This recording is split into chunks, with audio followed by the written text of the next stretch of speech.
We're in studio today with Professor Raymond Parsons, a long-standing economist, commentator in South Africa, and actor in the organised business arena. Welcome to GIBS. Hi there. Prof Parsons, you've been, as I've said, a long-standing person involved in organised business. What's been your assessment of organised business in South Africa as you take that long-term view? What's been the upside, the downside of that? Well, if we look back in our economic and political history, going back to the apartheid years and then into democracy, organised business had to play quite an important role, in fact an unusual role by world standards. And certainly in my book I did try to sketch the track record of what organised business tried to do, not always successfully, to undo the apartheid system and eventually to contribute to the quality of our subsequent democracy. Of course, in recent years, it's been very difficult. There's been a lot of fragmentation and duplication in organised business. So I fear that at the moment, I have used the phrase, what you see in organised business is a cacophony of acronyms. Who does the government listen to? They often appeal for one telephone number to call. Well, that's probably quite utopian. But I do think there is a strong case, just as the cabinet has been streamlined and downsized, I think organised business has got to ask itself, should we not also be streamlining, coordinating and speaking not necessarily always with one voice, but with a more unified voice so that the government will take them much more seriously than it does at the moment. If we look at the institutional landscape of organised business and its interface with government, what we see is one of the first institutions of the democratic South Africa was, of course, the creation of Nedlac, the National Economic and Labour Council. You were there right from the start, involved in Nedlac. In your view, has Nedlac served a useful purpose? How would you describe its role? Well, we must go back to its origins, and we must remember this was one of Nelson Mandela's dreams. He stood, as you know, for reconciliation and nation building. But people forget that part of his nation building image was to create certain institutions, sustainable institutions, which will help to carry that vision forward and translate it into reality. And one of them was social dialogue. He wanted institutionalized social dialogue as the socio-economic dimension of his reconciliation and indeed nation building. So the Nedlac Act was one of the first pieces of legislation passed by the new Democratic Parliament at the end of 1994. And he was a very proud man to preside over its opening session in February 1995.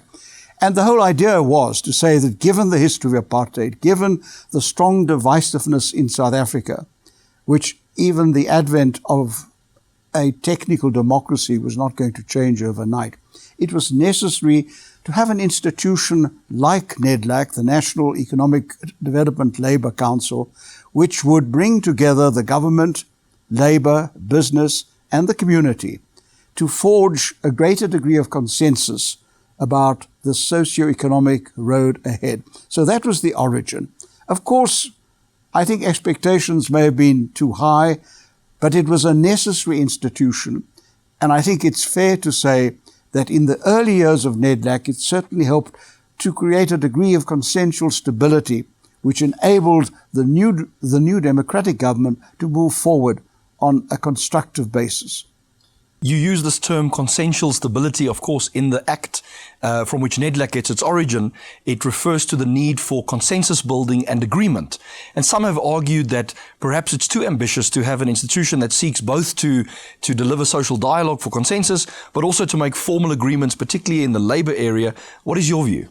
Well, I think it's easy now with hindsight to say we should have done certain things differently. I think it was imperative to have an institution like Nedlac. It's imperative to uphold the importance of social dialogue with all its flaws, with all its weaknesses, as Nedlac has developed over time, because you've got to keep asking yourself the question, especially when you look at South Africa, in certain parts of South Africa today, what's the alternative? Even flawed social dialogue is better than having to take to the streets or having to contemplate violence. So there's still a case for social dialogue. Maybe, in retrospect, we were only one of two Nedlac-type structures in the world which committed ourselves to having to negotiate agreements as opposed to being a purely advisory body, as they mostly are in the rest of the world. That created big challenges of its own, not only for the whole concept of turning social dialogue into realistic outcomes, but also put a great strain on the capacities of the different constituents, because now they had to apply themselves often to the clauses of legislation. And that obviously made for delay, it made for a lot of conflict, and it may well be that that was very ambitious. On the other hand, you may say it was something which a new democratic government needed. It needed the input and support of the social partners before it took its final decisions, either at the cabinet level or at the parliamentary level. We're now in an interesting moment where the person who held Nelson Mandela's microphone when he came out of prison and said, "I stand before you as a servant of the people," Cyril Ramaphosa is now the president of the country. He was, of course, the chairperson of the constitution writing process and the committee for that. Very much an animal of dialogue, a social dialogue proponent. He's now the president of the country. He's formed a new cabinet.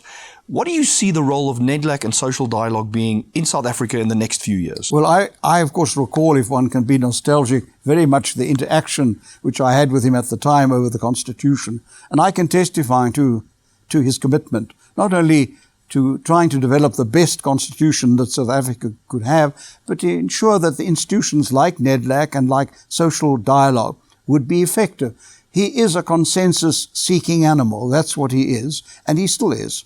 And you will recall that he said more than once, not only in the past, but even more recently, I see and visualize, hopefully, a social compact, a much more overarching social compact, which helps to pave the way ahead for South Africa, on which most people would be agreed, at least get a sufficient consensus, which we don't yet have, in spite of Nedlac. We get consensus on certain specific issues, but the overarching shared vision, which you would get in a social compact, as has occurred in some other countries, we're not there yet.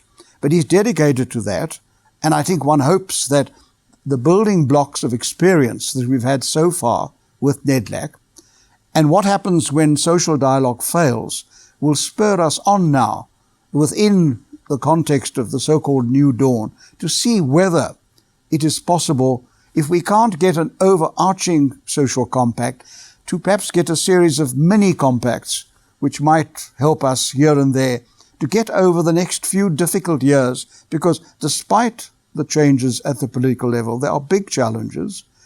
There is no quick fix. There's going to be pain. We need to get some agreement as to how that pain is to be distributed over the various stakeholders. And social dialogue and the social compact dynamics could help us to manage that a lot better and to manage the economy a lot better than we've done up until now. In your recent book, Good Capital, Bad Capitalism, you refer to this idea of a social compact and the need for a social compact. In fact, I think, if I remember correctly, you go to referring to the need for a productivity compact, making the case then for an economy that's orientated towards the productive sectors that are job creating. What do you think are the barriers to South Africa reaching that productivity compact? Well, I think that a productivity compact must be part of any social compact, and it's even possible to see that a productivity compact could be negotiated not necessarily with an overarching social compact. I think we have to be creative in how we can reconfigure not just the cabinet, but how we reconfigure our social dialogue, leading to some positive outcomes. We have a propensity here, I think, to talk more than we act. In fact, I've often said, if we could factor talking into our growth rate, we wouldn't have a problem. So the important point here is that I think we need that the new government, Labour and business, must really get together and see whether they can make a breakthrough on the productivity front, which in that process may lead to other things also being agreed. Because quite clearly, wanting a productivity accord is not the prerogative solely of business. In fact, even extreme radical writers of the left and the right have all clustered around, yes, we all believe in productivity in the long run. That is what makes an economy grow. That's what makes people better off. The issue is how you get there and how do you build sufficient consensus in a very divided country like South Africa, that means it could be a win-win situation coming out of a commitment to make South Africa a winning nation. Professor Parsons, thank you for your contribution at Nedlac and in the country and for speaking to us at GIBS. Thank you very much.